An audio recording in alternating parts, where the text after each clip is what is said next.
Hello dear students, आज हम लोग क्लास 8 एनसीईआरटी सिविक्स का chapter 3 parliament and making laws पढ़ेंगे। देखिए, जैसा कि हमने जो पिछला चैप्टर हिस्ट्री का पढ़ा था, तो उसमें भी जो नोट्स थे, मेन बातें थी, वो मैंने बोर्ड पर लिखी थी। आज भी मैं सारी बातें, मेन जो बातें हैं, नोट्स आपके बनवाऊंगा और पढ़ाऊंगा मैं पूरा चैप्टर। ठीक है, पूरा चैप्टर समझा दूंगा आपको, लेकिन जो नोट्स हैं वो मैं यहाँ पर लिखूंगा और आप भी मेरे साथ लिखिएगा। तो चलिए चैप्टर शुरू करते हैं। हम भारतीयों को इस बात पर गर्व है कि हम एक लोकतांत्रिक व्यवस्था का हिस्सा है, हम एक डेमोक्रेटिक सिस्टम का हिस्सा है।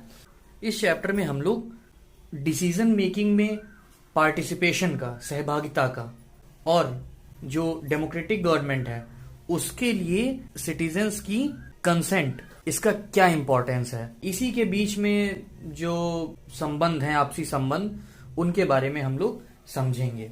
ये वही एलिमेंट्स हैं जो भारत में एक डेमोक्रेटिक सिस्टम का निर्माण करते हैं। इस बात की सबसे अच्छी अभिव्यक्ति हमें संसद के रूप में मिलती है। इस चैप्टर में हम लोग ये देखेंगे कि किस तरह से हमारी संसद देश के जो नागरिक हैं, देश के नागरिकों को जो डिसीजन मेकिंग है उसमें हिस्सा लेने और सरकार पर अंकुश रखने, सरकार पर अंकुश रखने का मतलब आप समझ रहे हैं, गवर्नमेंट को कंट्रोल करने पर। ठीक है, इसी आधार पर संसद भारतीय लोकतंत्र का सबसे महत्वपूर्ण, सबसे इंपॉर्टेंट सिंबल है और संविधान का केंद्रीय तत्व है। जो हमारा कॉन्स्टिट्यूशन है उसका एक की फीचर है। देखिए, सबसे पहला सवाल ये उठता है, लोगों को फैसला क्यों लेना चाहिए। देखिए, हम सभी लोग जानते हैं भारत 15 अगस्त 1947 को आजाद हुआ था और इस आजादी के लिए पूरे देश की जनता ने एक लंबा और मुश्किल संघर्ष चलाया था, बहुत लंबा।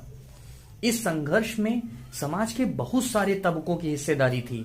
हर तबके के लोग ने बढ़ चढ़ कर भाग लिया था अपने देश को स्वतंत्र करवाने के लिए। तरह तरह की पृष्ठभूमि के लोग, तरह तरह के बैकग्राउंड के लोगों ने इसमें पार्टिसिपेट किया था। वे स्वतंत्रता, समानता, इक्वालिटी और डिसीजन मेकिंग में हिस्सेदारी के विचारों से प्रेरित थे। आखिर क्या चीज उनको प्रेरित करती थी कि वो इंडिया के स्वतंत्रता के लिए सब कुछ करने को तैयार थे, क्योंकि वे चाहते थे कि जब हमारा देश स्वतंत्र होगा तब यहाँ पर इक्वालिटी आएगी, डिसीजन मेकिंग में हमारा भी पार्टिसिपेशन होगा। क्योंकि ब्रिटिश गवर्नमेंट के टाइम में डिसीजन मेकिंग में लोगों का पार्टिसिपेशन थोड़ी होता था, वो तो अपने मन से जैसा भी उनको चलाना होता था चलाते थे।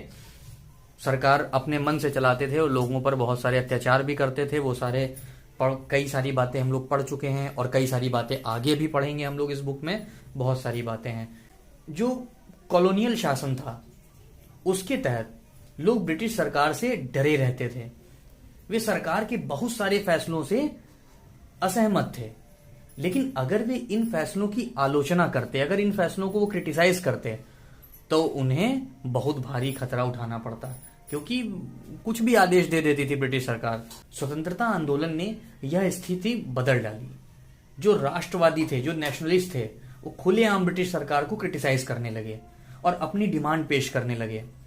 1885 में ही इंडियन नेशनल कांग्रेस ने डिमांड की थी कि लेजिस्लेचर में निर्वाचित सदस्य होने चाहिए, मतलब इलेक्टेड मेंबर्स होने चाहिए। 1885 में ही इंडियन नेशनल कांग्रेस ने डिमांड की थी कि लेजिस्लेचर में इलेक्टेड मेंबर्स होने चाहिए। ठीक है, और उन्हें बजट पर डिस्कस करने का और क्वेश्चन करने का राइट होना चाहिए। अब देखिए, इसके फर्स्ट पॉइंट पर आते हैं। The Government of India act 1909 allowed for some elected representation. ठीक है, जो गवर्नमेंट ऑफ इंडिया एक्ट 1909 था, इसको कॉमनली मॉर्ले मिंटो रिफॉर्म्स के नाम से भी जानते हैं, इंडियन काउंसिल्स एक्ट 1909 भी बोलते हैं। ठीक है, तो इसमें क्या था कि कुछ हद तक जो इलेक्टेड रिप्रेजेंटेशन था, इस सिस्टम को अलाउ किया गया था।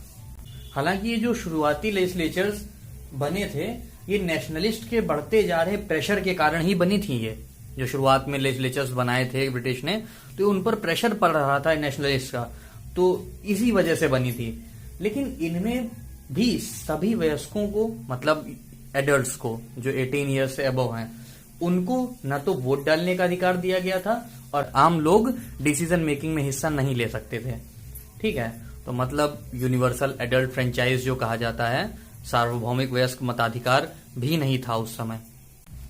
देखिए, जैसा कि हम पहले चैप्टर में पढ़ चुके हैं, ये जो कॉलोनियल शासन था तो उसके एक्सपीरियंस और जो फ्रीडम स्ट्रगल था, इसमें तरह तरह के लोगों की हिस्सेदारी थी, तरह तरह के लोगों का पार्टिसिपेशन था इसमें। तो इसके बेसिस पर जो नेशनलिस्ट थे उनको विश्वास हो गया था कि इंडिपेंडेंट इंडिया में सभी लोग अपने जीवन को प्रभावित करने वाले फैसलों में हिस्सा लेने की क्षमता रखते हैं। स्वतंत्रता मिलने पर हम एक इंडिपेंडेंट कंट्री के नागरिक बनने वाले थे, लेकिन इसका यह मतलब नहीं था कि गवर्नमेंट जो चाहे कर सकती थी। इसका मतलब यह था कि अब गवर्नमेंट को लोगों की जरूरतों और मांगों के प्रति सेंसिटिव रहना होगा। ठीक है, कि अब उनको भी समझना पड़ेगा, उनको भी वैल्यू देनी पड़ेगी। फ्रीडम स्ट्रगल के ड्रीम्स और एस्पायरेशंस ने इंडिपेंडेंट इंडिया के संविधान में, कॉन्स्टिट्यूशन में एक ठोस रूप ग्रहण किया। इस कॉन्स्टिट्यूशन ने सार्वभौमिक वयस्क मताधिकार के सिद्धांत को अपनाया। सार्वभौमिक वयस्क मताधिकार का सिद्धांत का मतलब, जैसा कि अभी मैंने बताया था, यूनिवर्सल एडल्ट फ्रेंचाइज का जो प्रिंसिपल है, इसको अपनाया। और इसका मतलब यही होता है कि देश के सभी वयस्क नागरिकों को वोट देने का अधिकार है। अब इससे मतलब नहीं है कि उनके पास कितनी प्रॉपर्टी है, कि वो मेल हैं कि फीमेल हैं, इन सारी चीजों से लेना देना नहीं है। सिर्फ जो भी वयस्क हैं देश के, वो सभी लोग वोट करने का अधिकार रखते हैं, क्योंकि जो गवर्नमेंट बनेगी उससे उनके जीवन पर भी प्रभाव पड़ेगा और सभी का ऐसे निर्णय में भागीदारी होनी चाहिए जो उनके जीवन को प्रभावित करे। अब आते हैं सेकेंड पॉइंट पर। EVMs were used throughout the country for the first time in the 2004 general elections to the Lok Sabha. ये जो इलेक्ट्रॉनिक वोटिंग मशीन्स हैं, ईवीएम, इनको पूरे देश में पहली बार 2004 जनरल इलेक्शंस में यूज किया गया था लोकसभा के। ऐसा नहीं कि मतलब इससे पहले भारत में यूज हो रही थी इससे पहले भी, लेकिन पहले छोटे लेवल पर यूज हुई, फिर कुछ स्टेट्स में यूज हुई, फिर जो स्टेट लेजिस्लेचर्स हैं उनमें यूज होना शुरू हुई। लेकिन फिर 2004 में, जो 2004 का जनरल इलेक्शन था लोकसभा का, उसमें पूरे भारत में हर जगह पर ईवीएम से ही वोटिंग करवाई गई थी। इस ईवीएम के यूज ने लगभग 2004 में 1,50,000 ट्रीज बचाए थे, जो कि काटे जाते लगभग 8,000 टन बैलेट पेपर बनाने के लिए। आज भी अगर आप देखेंगे तो ये जो नगर पालिका होती है, तो नगर पालिका में नगर पालिका के अध्यक्ष का चुनाव बैलेट पेपर से होता है, और जो सभासद होते हैं उनका भी चुनाव बैलेट पेपर से होता है। ठीक है, लेकिन जो नगर निगम होते हैं, तो नगर निगम में जो मेयर का इलेक्शन होता है वो ईवीएम से होता है, और ये जब लोकसभा का चुनाव होता है तो ये भी ईवीएम से होता है। तो 2004 में जब पहली बार पूरे भारत में यूज हुई थी, तो लगभग 8,000 टन पेपर, जो कि बैलेट पेपर बनाने के लिए यूज किया था, वो बचा था। देखिए, इंडिविजुअल्स जो होते हैं वो सरकार को अपना अप्रूवल कैसे देते हैं, अपनी मंजूरी कैसे देता है। तो चुनाव प्रक्रिया जैसे होती है कि लोग पार्लियामेंट के लिए अपने रिप्रेजेंटेटिव्स का चुनाव करते हैं, और यही जो इलेक्टेड रिप्रेजेंटेटिव्स होते हैं उनमें से एक ग्रुप गवर्नमेंट बनाता है। अभी आगे चैप्टर में पढ़ेंगे गवर्नमेंट कैसे बनती है। ठीक है, वो गवर्नमेंट बनाता है। तो इसी तरीके से लोग अपने इलेक्टेड रिप्रेजेंटेटिव्स के थ्रू ही सरकार बनाते हैं और उस पर कंट्रोल रखते हैं। अब देखिए third point, the parliament of India, जिसको संसद भी कहते हैं, is the supreme law making institution. It has 2 houses, the Rajya Sabha and the Lok Sabha.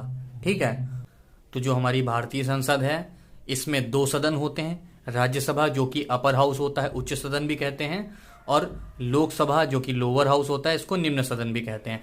अब हम लोग राज्यसभा के बारे में थोड़ा डीप में पढ़ लेते हैं। The Rajya Sabha functions primarily as the representative of the states of India in the parliament. जो राज्यसभा होती है ये मुख्य रूप से राज्यों के प्रतिनिधि के रूप में काम करती है। जो इंडियन स्टेट्स हैं उनको रिप्रेजेंट करती है, उनके रिप्रेजेंटेटिव के रूप में काम करती है। A bill is required to pass through the Rajya Sabha in order to become a law. ये जो भारतीय पार्लियामेंट है ये राष्ट्रपति, राज्यसभा और लोकसभा से मिलकर बनती है। तो कोई भी बिल होता है पहले वो लोकसभा में पास होगा, फिर उसके बाद में राज्यसभा से भी उसको पास होना पड़ेगा, और राज्यसभा के बाद में सबसे लास्ट में प्रेसिडेंट की कंसेंट मिलती है, तब जाकर वो एक्ट बन जाता है। बिना राज्यसभा से पास करवाए कोई भी बिल एक्ट नहीं बन सकता, लॉ नहीं बनेगा वो। The members of the Rajya Sabha are elected by the elected members of the legislative assemblies of various states. जो राज्यसभा के जो मेंबर्स होते हैं इनका इलेक्शन कैसे होता है? इनको जो स्टेट्स की लेजिस्लेटिव असेंबलीज हैं, जो भारतीय प्रदेशों की विधानसभाएं हैं, उनमें जो चुने हुए प्रतिनिधि हैं, उनमें जो चुने हुए विधायक गण हैं, वो राज्यसभा के सदस्यों का चुनाव करते हैं, वोटिंग करते हैं। राज्यसभा, काउंसिल ऑफ स्टेट्स, इसको काउंसिल ऑफ स्टेट्स कहते हैं। इसके नाम से ही हमको समझ में आ जाता है कि किसका प्रतिनिधित्व करती होगी। With a total actual strength है ये, ठीक है, मतलब एट प्रेजेंट 245 मेंबर्स हैं राज्यसभा में, ठीक। Is chaired by the vice president of India, और वहां पर जो सभापति होते हैं वो उपराष्ट्रपति होते हैं भारत के। राज्यसभा की बात कर रहा हूं मैं। 233 members represent the states and union territories. तो ये जो 233 मेंबर्स होते हैं ये रिप्रेजेंट करते हैं स्टेट्स को, इंडियन स्टेट्स को, भारतीय प्रदेशों को, एंड यूनियन टेरिटरीज को। यूनियन टेरिटरीज का मतलब संघ राज्य क्षेत्र कह लीजिए, या आम बोलचाल में आपने सुना होगा केंद्र शासित प्रदेश, ठीक है, तो मैं भी वही यूज कर लेता हूं। संघ राज्य क्षेत्रों को या कह लीजिए केंद्र शासित प्रदेशों को रिप्रेजेंट करते हैं 233 मेंबर्स, स्टेट्स और यूटीज को, यूनियन टेरिटरीज को। और जो 12 मेंबर्स होते हैं इनको कौन नॉमिनेट करता है? इनको प्रेसिडेंट नॉमिनेट करते हैं। उनके पास में 12 मेंबर्स को नॉमिनेट करने की पावर होती है। बाकी राज्यसभा में समझा ही रहा हूं तो थोड़ा सा और बता देता हूं। जो हमारा इंडियन कॉन्स्टिट्यूशन है उसके आर्टिकल 80 के अकॉर्डिंग जो मैक्सिमम स्ट्रेंथ है वो 250 हो सकती है, ठीक है, कि मतलब 250 से ज्यादा नहीं होने चाहिए। और जिसमें से 12 members are to be nominated by the president. जो 12 मेंबर्स हैं उनको प्रेसिडेंट नॉमिनेट करेगा। अब इसका मतलब ये नहीं है कि अपने परिवार के, रिश्तेदार के, सब आसपास के लोगों को नॉमिनेट कर दे, नहीं, वो उन्हीं को नॉमिनेट कर सकता है जिनको स्पेशल एक्सपीरियंस हो, स्पेशल नॉलेज हो, ठीक है, स्पेशल नॉलेज हो या उनको प्रैक्टिकल एक्सपीरियंस हो। किनमें? जैसे कि लिटरेचर हो गया, और साइंस हो गया, आर्ट हो गया, सोशल सर्विसेज हो गया, ऐसी चीजों में जिनको स्पेशल नॉलेज हो या प्रैक्टिकल एक्सपीरियंस हो, चर्चित नाम हो, उनका बड़ा योगदान रहा हो, ठीक है, ऐसे लोगों को नॉमिनेट कर सकते हैं प्रेसिडेंट, 12 लोगों को। Not more than 238 representatives of the states end of the union territories. 238 representatives किसको रिप्रेजेंट कर सकते हैं? स्टेट्स को और यूनियन टेरिटरीज को, ठीक है। तो ये कॉन्स्टिट्यूशन के अकॉर्डिंग है। बाकी एक्चुअल कितनी स्ट्रेंथ है वो मैंने आपको बता दी है पहले ही, 245 है, जिसमें से 233 जो हैं वो स्टेट्स और यूनियन टेरिटरीज को रिप्रेजेंट करते हैं, और जो 12 हैं वो प्रेसिडेंट के द्वारा नॉमिनेटेड होते हैं, ठीक है। और एक और बात बता देता हूं, the tenure of the member, ये इसलिए बताना जरूरी है क्योंकि दोनों राज्यसभा और लोकसभा दोनों के मेंबर्स का टेन्योर सेम नहीं होता। The tenure of the members of the Rajya Sabha is 6 years. इनका जो कार्यकाल होता है 6 साल के लिए बनते हैं राज्यसभा के सांसद, ठीक है। और राज्यसभा लोकसभा से थोड़ी अलग है। राज्यसभा जो होती है ये परमानेंट हाउस होती है, ठीक है। राज्यसभा जो है ये परमानेंट हाउस है, ये कभी भी मतलब इसका डिसोल्यूशन नहीं होता इसका। लेकिन होता क्या है, 1/3 मेंबर्स हर 2 साल के बाद में रिटायर हो जाते हैं, और जब वो रिटायर होते हैं तो नए मेंबर्स जो हैं वो आ जाते हैं, ठीक है। तो ये कभी भी मतलब इसका डिसोल्यूशन नहीं होता, ये परमानेंट हाउस होता है राज्यसभा। देखिए Lok Sabha, house of the people, with a total membership of 543 is presided over by the speaker। आप सोच रहे होंगे कि बुक में 545 लिखा हुआ है और मैं आपको 543 लिखवा रहा हूं, तो वो इसलिए क्योंकि पहले क्या होता था, पहले 2 मेंबर्स एंग्लो इंडियन कम्युनिटी के होते थे, उनको नॉमिनेट किया जाता था एंग्लो इंडियन कम्युनिटी के मेंबर्स को, तब 545 होते थे। लेकिन जो कॉन्स्टिट्यूशन का 104th अमेंडमेंट हुआ तो उसमें जो रिजर्वेशन था SC ST का लोकसभा के लिए और जो राज्यों की विधानसभाएं हैं, स्टेट लेजिस्लेचर्स हैं, उनकी टाइम लिमिट जो थी 70 ईयर्स के लिए थी, जो कि खत्म होने वाले थी, तो उसको बढ़ाकर 80 ईयर्स कर दिया गया। और जो 2 एंग्लो इंडियन कम्युनिटी के लिए रिजर्व सीट्स थी लोकसभा के लिए और जो स्टेट लेजिस्लेचर्स हैं, राज्यों की विधानसभाओं के लिए, उनका रिजर्वेशन खत्म कर दिया गया। इसीलिए लोकसभा में एक्चुअल स्ट्रेंथ 543 है। ठीक है, 543 सदस्य 543 लोकसभा सांसद हैं। ठीक है, और बाकी कॉन्स्टिट्यूशन के अकॉर्डिंग जो मैक्सिमम लिमिट है वो है 550। पहले 552 हुआ करती थी, लेकिन जो 104th अमेंडमेंट हुआ उसके बाद से जो लोकसभा की मैक्सिमम लिमिट है वो 550, मतलब 550 से ज्यादा सांसद नहीं होने चाहिए। ठीक है, 550 मेंबर्स, जिसमें से 530 मेंबर्स जो हैं वो स्टेट्स को रिप्रेजेंट करेंगे, राज्यों को रिप्रेजेंट करेंगे, ठीक है, प्रदेशों को रिप्रेजेंट करेंगे, और जो 20 मेंबर्स हैं वो किसको रिप्रेजेंट करेंगे? यूनियन टेरिटरीज को। ठीक है, the Lok Sabha is usually elected once every 5 years. अब लोकसभा जो होती है वो हर 5 साल में एक बार चुनी जाती है। अब चुनाव के बारे में पूरा बताता हूं, लोकसभा का इलेक्शन कैसे होता है। ये पूरा जो देश है, पूरे इंडिया को कई सारी कॉन्स्टिट्यूएंसीज में बांटा गया है, निर्वाचन क्षेत्रों में बांटा गया है, और हर निर्वाचन क्षेत्र से, हर कॉन्स्टिट्यूएंसी से एक मेंबर जो चुन कर आता है, जो जीत कर आता है, उसको संसद भेजा जाता है। और जो चुनाव लड़ने वाले जो कैंडिडेट्स होते हैं वो आमतौर पर किसी न किसी पार्टी के सदस्य होते हैं। बाकी ऐसा नहीं है कि अगर कोई राजनीतिक दल का सदस्य नहीं है तो वो चुनाव नहीं लड़ सकता। उसको अधिकार है, कोई भी हमारे संविधान के अकॉर्डिंग कोई भी चुनाव लड़ना चाहे तो वह निर्दलीय भी चुनाव लड़ सकता है। ठीक है, फिर चुने जाने के बाद में जो ज्यादा वोट पाते हैं वो जीत जाते हैं। इन्हीं को संसद सदस्य कहा जाता है। ठीक है, या फिर सांसद भी कह सकते हैं, MP, मेंबर ऑफ पार्लियामेंट। और इन सांसदों को मिलाकर, इन मेंबर ऑफ पार्लियामेंट्स को मिलाकर पार्लियामेंट बनती है। ठीक है, to form a government a party or a coalition must have 50% plus 1 majority. It means 272 seats are required to form a government.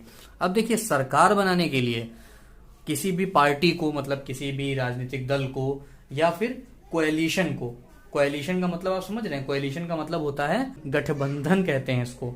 ठीक है, कोएलिशन को भी मैंने नीचे समझाया, अभी इस पॉइंट पर जब आएंगे तो अच्छे समझा देंगे। तो किसी भी पॉलिटिकल पार्टी या फिर कोएलिशन को 50% प्लस 1 मेजोरिटी, आधी सीट होनी, मतलब कि जितनी भी टोटल है उसका आधा और उसमें उससे एक ज्यादा सीट होनी चाहिए।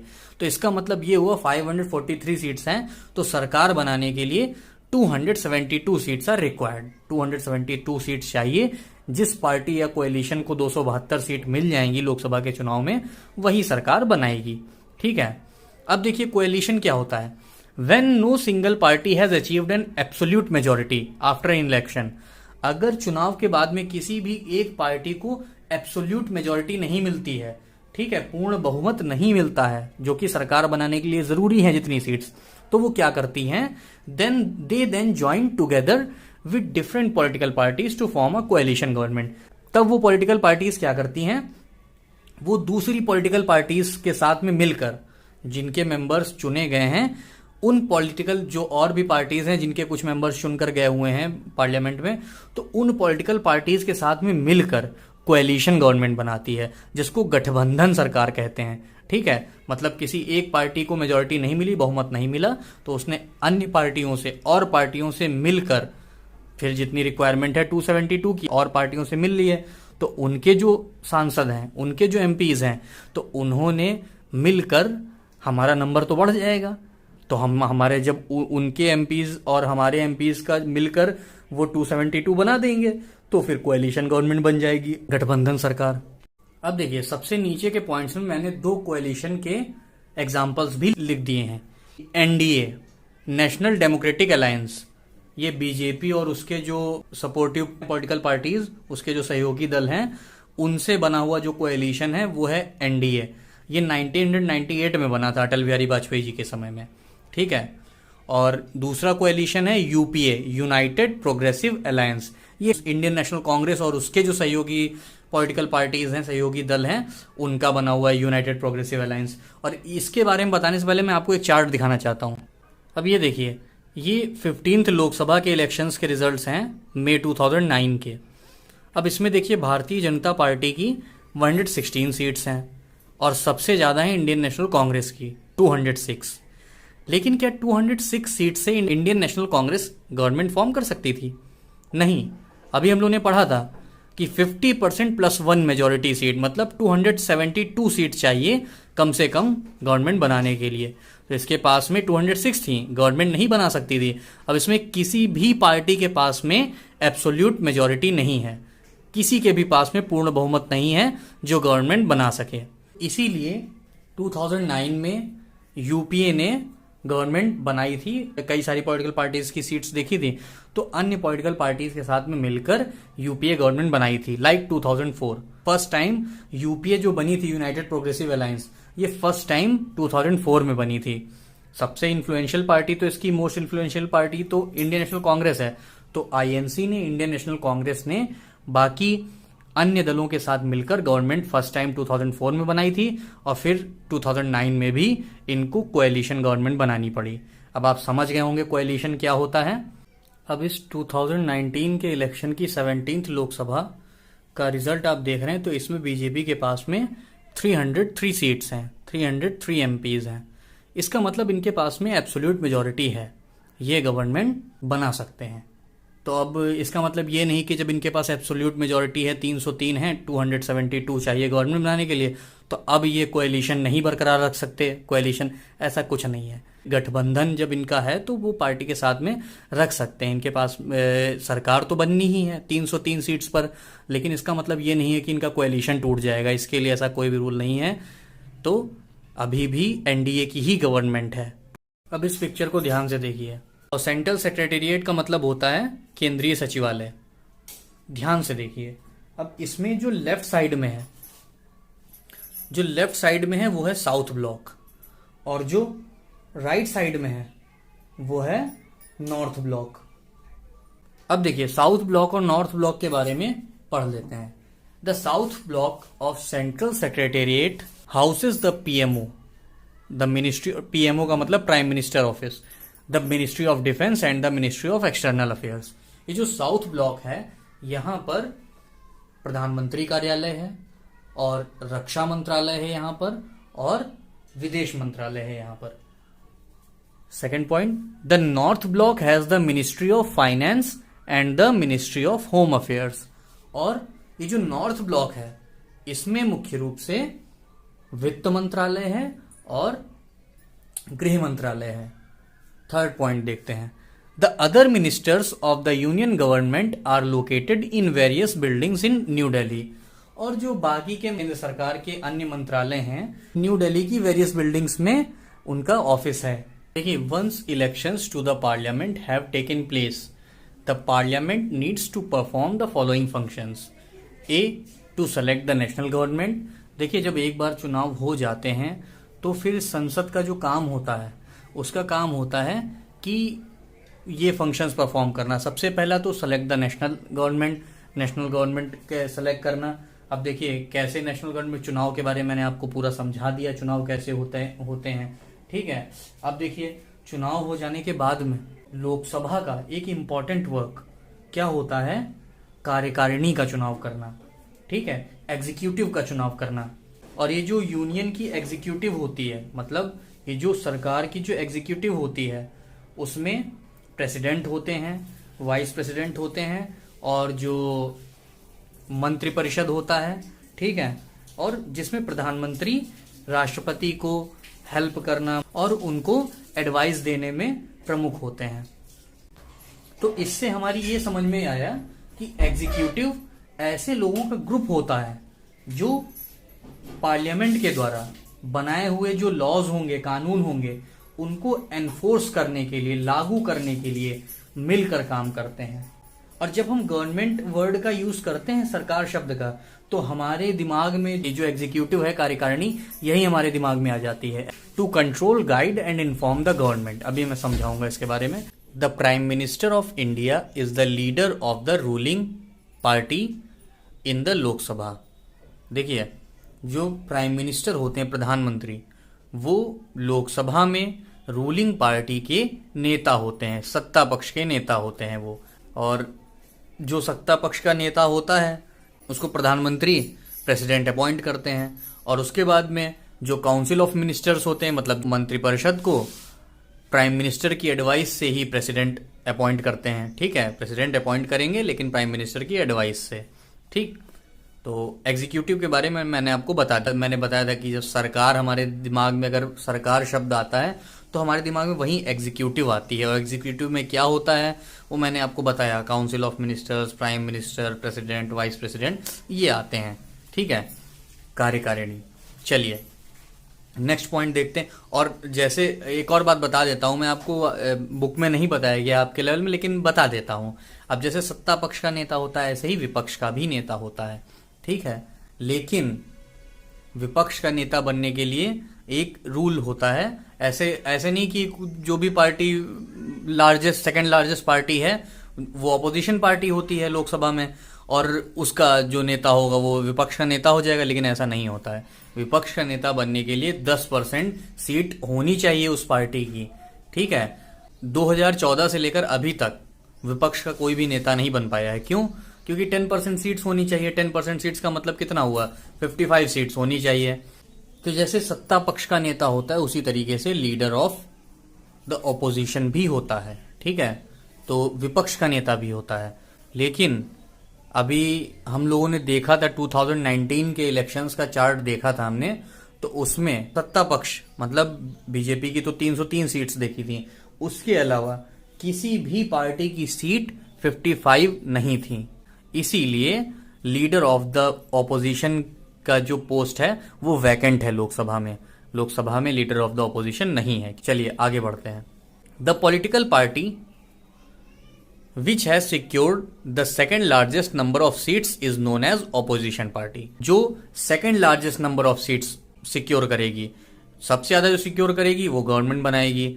ठीक है, और जिसके सेकेंड लार्जेस्ट सीट होगी वो ऑपोजिशन पार्टी कहलाएगी। तो सबसे ज्यादा सीट होने का मतलब उसके पास में गवर्नमेंट बनाने के लिए कितनी होनी चाहिए, मैं रिवाइज करवा दे रहा हूं। उसके पास में, या फिर कोएलिशन वो कर सकता है, उसके पास में 272 सीट्स होनी चाहिए, तब वो रूलिंग पार्टी बन जाएगी। ठीक है, और उसको छोड़कर जो सेकेंड लार्जेस्ट पार्टी होगी वो ऑपोजिशन पार्टी होगी, विपक्षी पार्टी। अब आगे देखते हैं। The parliament while in session begins with a question hour. अब देखिए, ये इसी पॉइंट का, ये जो पार्लियामेंट का फंक्शन के बारे में हमने ऊपर देखा था कि जब इलेक्शन हो जाते हैं उसके बाद में पार्लियामेंट के फंक्शंस के बारे में, तो ये बी पॉइंट जो था, to control, guide and inform the government, ये उसी के अंडर में आता है। इसका मतलब अब मैं आपको समझाऊंगा the parliament while in session कैसे कंट्रोल करती है, कैसे गाइड करती है और कैसे गवर्नमेंट को इन्फॉर्म करती है। तो पार्लियामेंट के ईयर में 3 सेशंस होते हैं। ठीक है, जो सेशन की शुरुआत होती है, जब भी सत्र शुरू होता है तो सत्र की शुरुआत होगी क्वेश्चन आवर से। सबसे पहले होता है क्वेश्चन आवर, जिसको कहते हैं प्रश्नकाल। ठीक है, अब देखिए क्वेश्चन आवर भी बहुत जरूरी है। क्यों?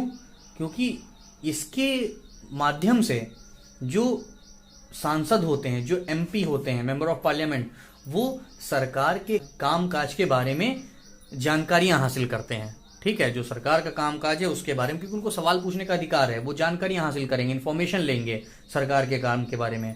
और इसी के जरिए जो संसद होती है, पार्लियामेंट, वो एग्जीक्यूटिव को कंट्रोल करती है। ठीक है, और सवालों के माध्यम से ही सरकार को उसकी जो खामियां हैं, उसकी जो कमियां हैं, उनके प्रति उनको आगाह किया जाता है, अलर्ट किया जाता है गवर्नमेंट की शॉर्टकमिंग्स के बारे में।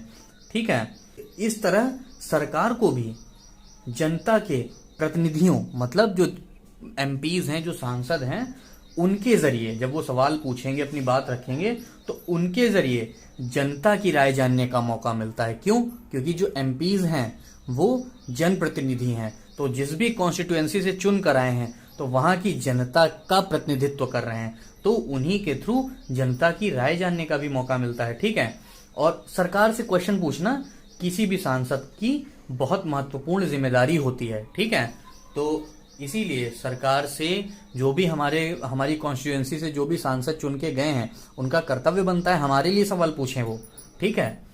और जो डेमोक्रेसी है, डेमोक्रेसी की हेल्दी फंक्शनिंग के लिए जो ऑपोजिशन पार्टीज होती हैं, विपक्षी दल होते हैं लोकसभा में, तो उनका भी एक अहम रोल होता है, ठीक है, क्योंकि वो हाईलाइट करती हैं गवर्नमेंट के ड्रॉबैक्स को, ठीक है। विपक्षी पार्टी मोस्टली होता क्या है, देखिए वैसे तो ये बात कही जाती है कि सरकार की एक हेल्दी फंक्शनिंग के लिए जो ऑपोजिशन पार्टी है उसका एक अहम रोल होता है, बहुत महत्वपूर्ण भूमिका होती है। और अच्छे लोकतंत्र के लिए, स्वस्थ लोकतंत्र के लिए विपक्ष का मजबूत होना भी बहुत जरूरी होता है। लेकिन कई बार ऐसा होता है, ये प्रॉब्लम भी बनकर तैयार हो जाती है, क्योंकि विपक्ष को अगर नीतिपरक तरह से काम करे तो बहुत अच्छी चीज है। उसको जो सही चीजों में जो सवाल है, सत्ता पक्ष की जो सच में खामियां हैं और जो गलत चीजें हैं, उन पर बिल्कुल सवाल करना चाहिए। लेकिन अब विपक्ष करता क्या है, वो अगर सत्ता पक्ष ने कोई बहुत अच्छा भी काम कर दिया है तो उसमें भी वो खामियां ही निकालेगा, ठीक है। मैं ऐसा नहीं कह रहा हूं कि सभी निकालते हैं, लेकिन ऐसा होता है कि वो उसमें भी खामियां निकालेंगे। क्यों? क्योंकि अगर वो सत्ता पक्ष के किसी बहुत अच्छे काम को अगर उन्होंने तारीफ कर दी, उन्होंने अच्छा बता दिया, ठीक है, तब तो फिर उन्होंने एक तरह से उन्हीं का, सत्ता पक्ष का जो है प्रचार कर दिया, और वो हमेशा विपक्ष में ही रहेंगे। क्योंकि अगर वो सत्ता पक्ष की तारीफ ही करते रहेंगे, अच्छाई ही करते रहेंगे, तो लोग सोचेंगे बताइए विपक्ष भी तारीफ कर रहा है, इसका मतलब सच में सत्ता पक्ष बहुत अच्छी तरीके से काम कर रही है। तो कई बार ऐसा भी होता है कि वो उसके अच्छे कामों की भी आलोचना करते हैं और उसमें भी कमियां बताते हैं, और जो कि जब उनकी सरकार आती है तब वही योजना जिसकी वो अपोज कर रहे थे, अपनी सरकार आने पर वो लागू कर देते हैं। क्यों?